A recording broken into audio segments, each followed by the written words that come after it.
Welcome to the Corporate Treasury 101 podcast. Today's episode is a little bit different. We will be joined by Daniel Sanches, an engineering director and Bitcoin hobbyist. Daniel's a really good friend of ours, and in our sphere of friends and colleagues, the most knowledgeable person about Bitcoin we know. He says repeatedly in this episode that he's not an expert, and perhaps not in any formal sense, but he's very well read about the topic and definitely convinced Guillaume and I of its utility. In this episode, we won't go into how blockchain works and what Bitcoin is in a literal sense, meaning how it works as a cryptocurrency. But Daniel will take us through why he believes Bitcoin is a true store of value, especially in a world like today where our typical fiat currency like dollars and euros aren't linked to any physical assets like gold anymore. Expect to learn what money is, how the concept originated and how it's quote-unquote layered, what problems that brings with the currencies we have today, and why those problems don't apply to Bitcoin. In the next episode, Daniel will relate Bitcoin to topics we've already covered in our podcast and how the future of Treasury might include it in topics such as hedging, short-term finance, and even cash pooling. Don't forget to rate the podcast on the app you're listening on now. It's how podcasts get discovered on apps such as Spotify and Apple Podcast, etc. And follow us on Instagram, where we remind you of some key topics we've covered over the last few episodes, so you can keep all the knowledge fresh in your head as well. And on with the episode with our amazing guest, Daniel Sanches.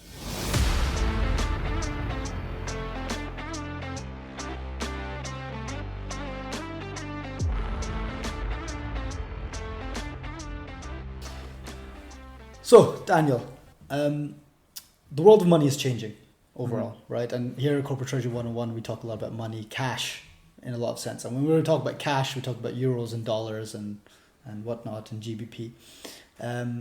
There's this new form of cash or new form of exchange of value, which has emerged over the last 10 years or so, and certainly become mainstream over the last 5 years, which is Bitcoin, right? What is Bitcoin? So, first of all, I'm not an expert.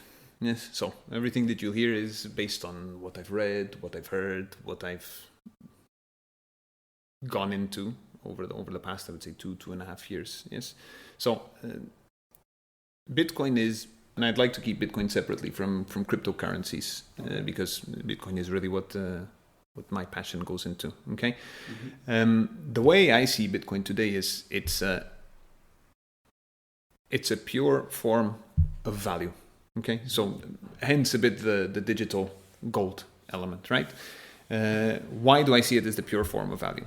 Once, because since the beginning of Bitcoin, it has had some adoption, right? It has adoption from a retail point of view. So it started with a few individuals, it moved into more individuals, famous people, and now even to a certain extent, some specific institutions, which has allowed it to have a specific value in today's currency, in fiat currency, dollars or euros. So that's why Bitcoin is a pure form of value. It's more than just digital gold, right?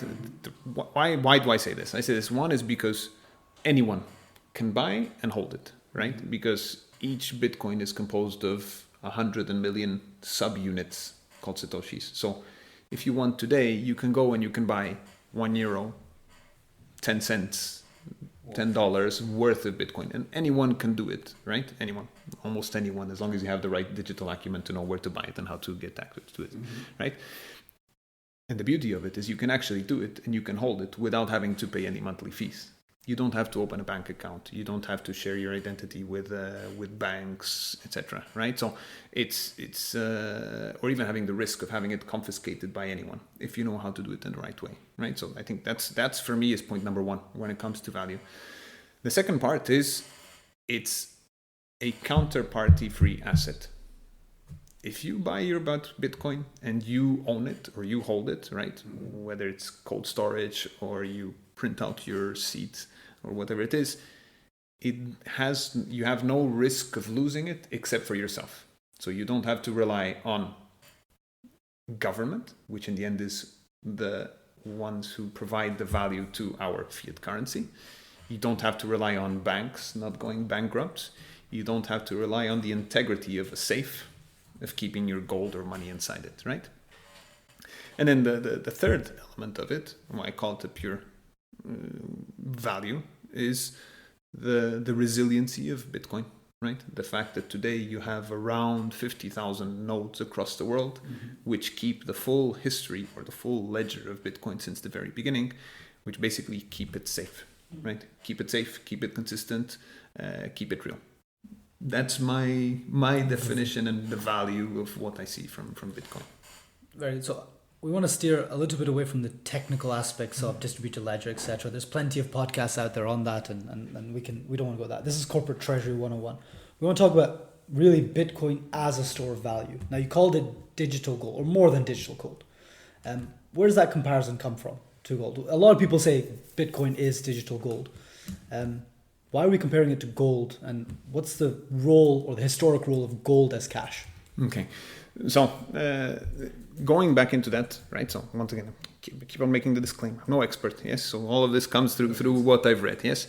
But it comes through what the layers of money are, right? And I think if people really want to understand the details, there's the great book out there, Layered Money by Nick Bhatia. I would recommend to read it if this really entices you. We'll put it in the show notes. That would be great. That would be great, right?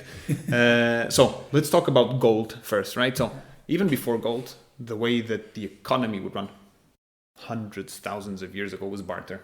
Right, so people would negotiate and exchange services for services, goods for services, etc. That's not very scalable. That's not very efficient. It only allowed to get to a certain level of development, right? And so when it came to moving from one place to the other, or when it came to wanting to grow, wanting to be ambitious, wanting to be rich, wanting to develop, wanting to invest, there was no means of doing it, right? So the rate of evolution was very, very slow, right? Then came gold, or better, gold coins. So a precious metal, a metal that was rare, a metal that was could not be affected by weather or external conditions, right? So what happened? Kingdoms, empires, they all made use of gold to build what was called currency at that point in time, which was gold coins, right? So hence the basis where gold comes in terms of the first true form of value that was tangible, fungible, divisible, could be transported, and could be easily exchanged, whether it be for other gold, whether it be for services or for goods, right? So that's where the first truth of value come from. And this became the first layer money ever made, right? As humanity evolved, as we got more ambitious and we tried to expand, right? We've all heard about trading houses and banks and the Venetian houses giving letters of credit for the people who wanted to travel or trade, right? So this is when actually the first signs of transitioning from gold or transforming the value of gold into a note that could be exchanged for the same value somewhere else started to emerge.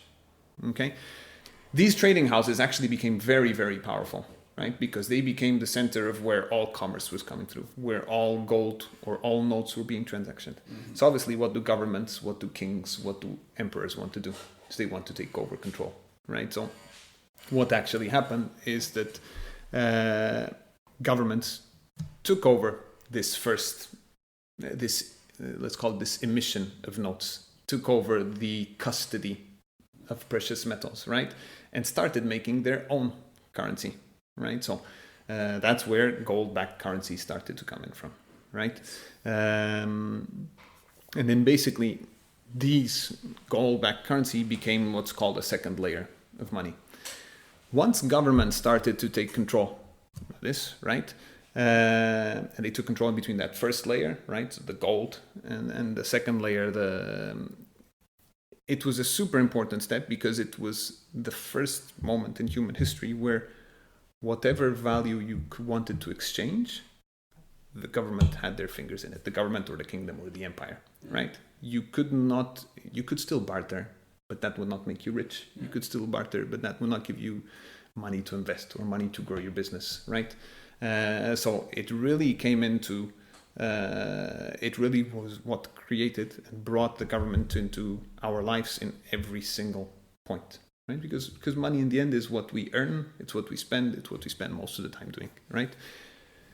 Why is that a problem? Because it sounds like I'm not saying it's a problem. Okay. Right? I'm not saying it's a problem as soon as it started, right? Okay. As long as it was gold backed, that was perfectly fine, right? Okay.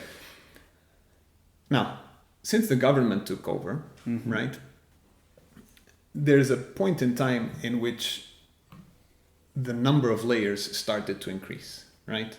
So what happened is So at this point, we're at 2 layers. This point there are 2 layers, and we will remain at 2 layers, right? Because then it's very difficult to talk about the different layers that actually exist. But the second point at which it comes is these trading houses, these initial banks that started, they still wanted to do business, right? So the way to do business was they actually started taking the notes of credit or the bills of exchange or the notes of debt from those empires, those kingdoms, those governments that were emitted by those national banks, right? They started in taking money from, or the fiat money from customers, from consumers, right? And so this started making the distance in between what you and I spend day to day and what would have been a gold-backed currency start to become bigger and bigger. Okay. Those number of levels increased. Yes. Right. What happens when that level of numbers when those levels increased? What happens when I give you 10 euros and you give Hussam 10 euros, and then Hussam then gives another person 8 euros, right? What's the trust of that last person going to make sure that, or what is the trust that I have that last person is going to pay all the way back up the chain, right? So the amount of risk that something breaks in that money chain increases. Okay. Right? Because in the end, you cannot count that every single banker will do the right thing. That every single banker, when I give them money to deposit, that they're not going to loan out more than what they should, right? That they're not going to steal all the money and run away to the Bahamas, right? So counterparty risk increases as the number of layers increased, right? So you had gold reserves kept in, let's call it the Bank of England, right? The Bank of England then emits the notes to the government of England, which then issues debt, right? Which then can be bought by other banks, which can be used as collateral for then lending or borrowing, right? And so it cascades down as you go throughout the full system, right? So that increases counterparty risk. Then there is a pivotal moment when this happens, which is at a certain point in time, so I'm not even going to talk in terms of when we moved off the gold standard or not, but at a certain point in time, fractional reserve came into play. It actually became legal. What is fractional reserve? Fractional reserve means that if I deposit 100 euros into the bank is only obliged to keep 10 euros of it. They can actually use the remaining 90 euros to lend it off to someone. What does this do? This also increases the counterparty risk. It doesn't mean anything is going to happen. Nothing ever means anything is going to happen, right? But the amount of risk increases. Okay, so until everyone goes to the bank to take out the until money, everyone until you have a bank run, right? Yes. And you can have a bank run for many reasons. Either the government says that they're not going to allow people to take money out of the bank, as simple as that, right? Or there's a currency devaluation or a series of things. So a lot of instances can trigger that. So why is Bitcoin called digital? Why is Bitcoin called digital gold, or why is it compared to digital gold? Is because, as I mentioned before earlier on, right, the distance in between Bitcoin and the person who owns it and the real Bitcoin is only as big as you want to make it, because you can hold it yourself. You do not have to rely on any counterparty risk. You can take the risk as much as you want, because you can put it on lending platforms, you can lend it to a friend, you can lend it to a friend's friend, right? So, but it depends purely on you, and you're not dependent on the fractional reserves that banks are entitled to. You're not dependent on the trust that the government has that it will repay its debt. You're not dependent on how much debt that government is going to continue to emit to pay for our social security, to pay for our health services, to pay for our roads. And so that's where the comparison comes from physical gold, so not the gold-backed system, but physical gold and Bitcoin. Okay. That's a long answer. That's It's a very, very long answer. But so the interest of gold and government-backed currencies and money overall is also the value that you perceive out of it. The banknote that I have has value because I know I can use it in a system, right? How does Bitcoin work in that way? Because if it's not backed by anything, So the distance between you and the Bitcoin and the holder of the Bitcoin can be as big as you want or as small as you want because you can hold it directly. But what's the value of it? So there are two things. One, Bitcoin will not replace fiat money. Okay. Yeah, it's in the short term mean next 100 years. I think it's virtually impossible to You heard it here replace first, fiat everyone. currency. Sorry, You heard it here first. It's not happening. but that's not the intent of it, right? Okay. That's why the definition of Bitcoin being a true form of value is where I refer to, right? So you are right. So you cannot go exchange Bitcoin or Satoshis for a service or in any shop or most of the shops around it. But what you can do is you can exchange that Bitcoin for fiat money, right? So Bitcoin today is not a means of exchange for most of the current services, even though there's Lightning Network, but that's a whole episode just on it, right? Okay. But you can exchange it into fiat currency. You can have it as a store of value, right? I can decide to buy a Bitcoin today because I believe that with the way that government and public entities today deal with public expenditures, taxes, social security, etc., will keep on printing money. So I can believe that it's a way to keep my specific value from being debased. Okay. So what my belief is today, I buy it for 10,000. In 10 years, not 2 months, not 3 months, because there's always volatility in the system, but in 10 years, it will be worth more than the 10,000 I put today. Okay. Yeah. So gold went through all these layers, right? You had base gold, which was like the physical, shiny metal gold in coins. That went into being an intermediary stage that happened in history was individual banks, let's say, or traders or houses, you called them, started issuing certificates for those coins and said, hey, look, don't carry the coins around. Here's a certificate that shows that I will give you the coins, right? That eventually was like a Wild West system, which the government then took over and says, okay, forget everyone else's certificates. We're issuing our own certificate, which today we call fiat currency, right? Dollars, euros. At one point in time, in the original system, that was representative of $10 of gold, right? Correct. And so what you're saying is the comparison with Bitcoin and gold is Bitcoin isn't built off that gold reserve. It's its own value of currency, store of value, which is like holding gold coins, right? In a way. Correct. Because it's not like today you can print more and more notes not linked to gold, right? It's going off the gold standard, we call it. But so to hedge against that, you could have gold itself, or you can have a new store of value, which isn't dependent on gold, or cash, which is Bitcoin. Exactly. For example, It's as a- one value store of that. It's a new asset class in the end. It's Yeah. a new value asset class. Yeah. So going back to one of Guillaume's problems earlier, why is that a problem? The fact that the government has the control over fiat not linked to gold anymore? There are two reasons, right? Or two reasons. There might be a series of reasons. One is the supply of fiat-backed currency. You have no control in it. So it can be as much or as little as the government wants. You have no say in it, right?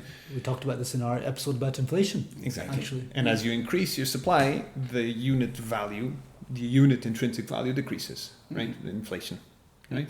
If it decreases the supply, then the economic impacts of what that might have on economic growth, that's another different story, right? So you see it today, right? The rise in interest rate is the potential quantitative tightening, right? Takes out liquidity from the market.